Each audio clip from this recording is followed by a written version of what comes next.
Forum économique accueille des investisseurs espagnols dans la ville de Dakhla, au sud du Maroc, pour investir dans de nombreux domaines comme l'industrie, les technologies ou encore le tourisme. Un forum rendu possible par le réchauffement des relations diplomatiques entre les deux pays depuis la reconnaissance par l'Espagne du Sahara marocain. Des journalistes achetés ou manipulés pour diffuser des informations erronées ou orientées. De faux profils créés par milliers sur les réseaux sociaux pour diffuser en masse des fake news. L'affaire dite Rachid Mbarki, ce journaliste de BFM TV, suspendu après la diffusion d'une brève sur un forum maroco-espagnol en janvier 2023, n'était finalement pas uniquement cantonné à la diffusion de cette brève, mais par un scandale, celui des story killers. Alors quid des agences qui agissent pour influencer ou diffuser des fausses nouvelles? Quelles sont leurs méthodes? Quel impact et quel business? Passage au scan. Je suis Landry Benoît, vous écoutez Le Scan, le podcast actu de Tel Quel, et ce mercredi 22 février 2023, je vous propose de parler des story killers. Gauri Lankesh has been shot dead at her home.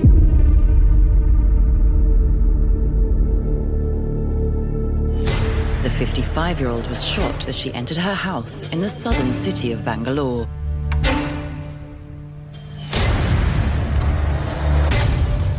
Inquiète des atteintes à la liberté de la presse, elle soulignait les dangers de la désinformation. Au départ de l'affaire Story Killers, une enquête menée par le consortium de journalistes Forbidden Story. Une enquête après le meurtre de la journaliste indienne Gauri Lankesh. En 2017, elle est assassinée pour avoir enquêté sur la désinformation propagée par la droite nationaliste hindoue et le parti politique au pouvoir. Forbidden Stories va reprendre le travail de la journaliste et découvrir une industrie composée d'entreprises de la désinformation. Bonjour Adija Drissi-Genati. Bonjour Landry.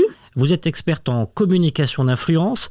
Est-ce que vous avez été choquée, surprise par l'ampleur des révélations de Forbidden Stories ou pas du tout? Choquée oui, surprise non. Choquée oui, parce qu'effectivement, ces révélations ont pris une très grande ampleur sur des sujets assez surprenants, très différents les uns des autres. Surprise, pas vraiment. On est là au cœur de la désinformation et au cœur de la manipulation. Et ce n'est pas quelque chose de nouveau. Bien au contraire, c'est quelque chose qui se développe et qui évolue avec le développement et l'évolution des moyens de communication. Alors, il y a aussi parmi cette enquête, et on va en parler, le fait que ces agences contactent des journalistes pour de l'influence ou pour des fausses news ou pour des informations orientées. Est-ce que vous, quand vous avez entendu parler pour la première fois de Rachid Mbarki suspendu d'antenne de BFM TV par rapport à une brève sur le Sahara marocain, déclarait-il, en France, est-ce que directement vous vous êtes dit il y a autre chose derrière ? Cette suspension de ce journaliste d'origine marocaine intervient dans un contexte assez particulier pour les relations Maroc-France, mais aussi pour le sujet du Sahara marocain sur l'échelle ou à l'échelle diplomatique internationale. Et donc, à première vue, on pourrait penser que cette suspension prend sa légitimité de ce contexte qui n'est pas forcément au beau fixe, d'où aussi la grande intelligence de ces manipulateurs de l'information qui choisissent des moments précis pour diffuser certaines informations précises si cela s'avère ainsi. Maintenant, en prenant du recul et en voyant la situation, on peut penser que c'est une décision assez exagérée, surtout quand on fait un peu de lecture et on écoute les déclarations de Rachid Mbarki sur sa manière de préparer cette émission qu'il a l'habitude, et puis c'est plusieurs émissions, mais celle-ci qu'il a l'habitude d'animer depuis quelque temps sur la chaîne et où il déclare. Et la chaîne aussi confirme que vu le timing de diffusion de cette émission et les sujets qui sont très très différents que le journaliste traite, il a pris l'habitude de ne pas forcément faire valider ses propos ou les contenus de ces émissions par la chaîne avant de les diffuser. Et donc là, on peut se poser plusieurs questions. Déjà, sur le process de traitement de l'information, sur ce qu'on appelle dans le métier les lignes éditoriales des médias. Est-ce est-ce qu'elles sont clairement définies ou pas, respectées ou pas, et quels sont les garde-fous que les médias mettent en place pour pouvoir faire respecter ces lignes éditoriales, comment est-ce que les journalistes sont vraiment imprégnés, est-ce que les lignes sont limitées et définies. Au cœur de cette affaire Story Killers, une agence israélienne d'influence et de désinformation surnommée Team Roré. Que sait-on de ces pratiques, Khadija Idrissi-Genati ? Alors, ce qu'on sait de Team Roré, c'est une agence israélienne, en tout cas créée par un ancien agent des forces spéciales israéliennes qui travaille en privé, donc de son vrai nom, Tal Hanan, mais qui intervient sous le pseudonyme de Roré. Et il semble justement avoir travaillé sous le radar lors de plusieurs élections. Et c'est pas récent, mais depuis plus de 2 décennies. D'ailleurs, justement, ce qui est particulier par rapport à cette agence, c'est que son activité est fortement basée sur les nouvelles technologies. Et donc, ils utilisent des logiciels sophistiqués, ce qu'on appelle Advanced Impact Media Solutions, donc AIMS. C'est des logiciels qui permettent de contrôler des milliers, voire des millions de comptes sur les réseaux sociaux qui se rapprochent de la réalité.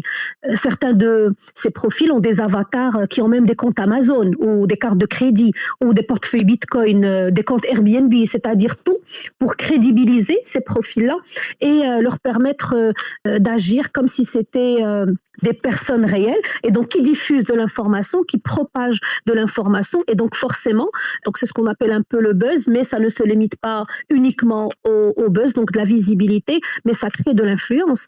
On sait aussi qu'au total, pas moins de 33 campagnes présidentielles ont été visées. 27 ont été réellement influencées avec succès grâce à l'utilisation de ce logiciel. Et donc, cela veut dire que au moins 27 campagnes présidentielles ont été orientées par Team Roré et influencées. On est totalement au cœur de la désinformation qui devient une réelle industrie. 33 campagnes présidentielles impactées par la Team Roré. Et encore, ce n'est qu'un aperçu, puisque la Team Roré a également réalisé une promotion du nucléaire en Californie, des campagnes de dénigrement de lanceurs d'alerte, notamment un lanceur d'alerte suisse à l'origine d'un vaste scandale de corruption en Malaisie. Mais la Team Roré a également infiltré une trentaine de médias internationaux pour proposer des sujets orientés concernant notamment la guerre en Syrie. Un grand reporter français en Syrie agissait pour son compte. Le spectre est donc large, les impacts aussi. Khadija Idrissi-Genati, peut-on clairement parler de manipulation de masse ? Alors, on peut clairement parler de manipulation de masse, mais pas seulement. Je parlais tout à l'heure de l'art de la guerre et justement, cela se décline par plusieurs éléments.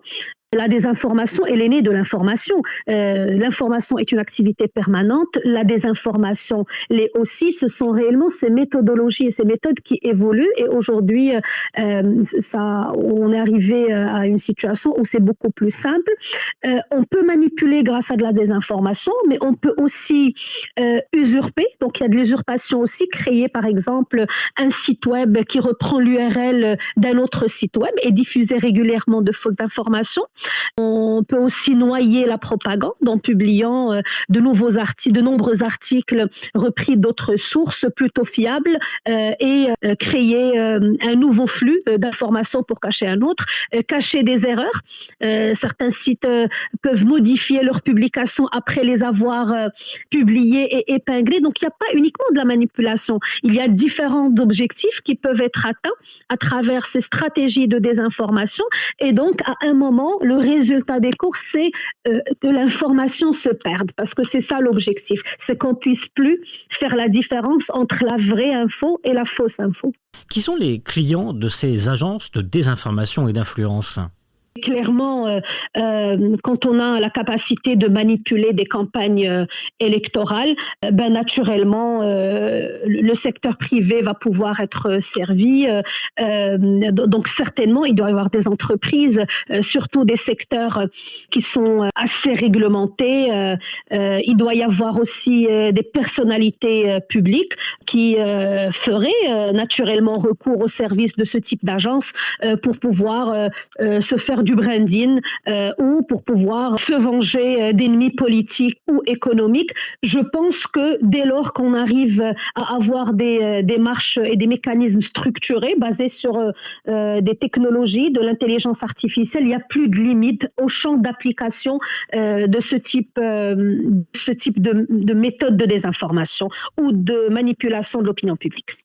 Est-ce qu'on a une idée du marché de cette industrie et de la date de son apparition ? Finalement, vous disiez que c'est une industrie qui ne date pas d'hier, mais elle s'est largement renouvelée, elle a pris de l'ampleur, du poids ? Alors, elle est devenue surtout plus visible. Et elle est devenue plus répandue grâce aux nouvelles technologies.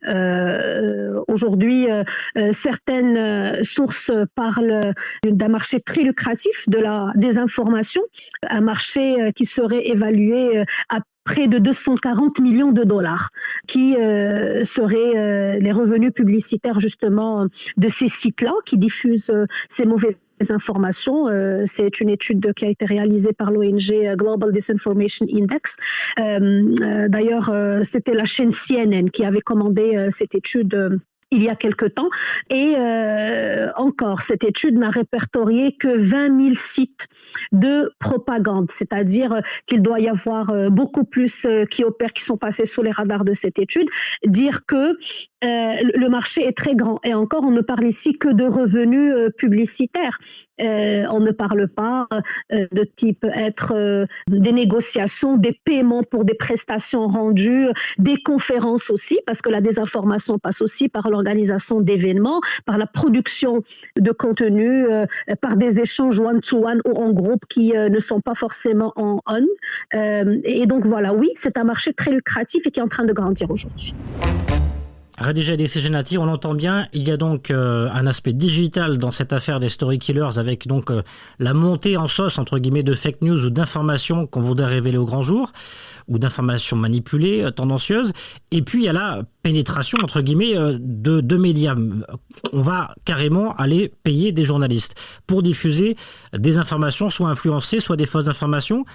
Une dernière question que je vais me poser, c'est peut-on faire confiance encore aux médias aujourd'hui ? Sinon, comment les médias peuvent se prémunir ? Alors, je ne pourrais pas dire qu'il faut arrêter de faire confiance aux médias parce que moi-même, je suis convaincue de l'importance des médias dans les sociétés. C'est le quatrième pouvoir. Et aujourd'hui, nous avons de plus en plus besoin de renforcer ces médias et leur rôle.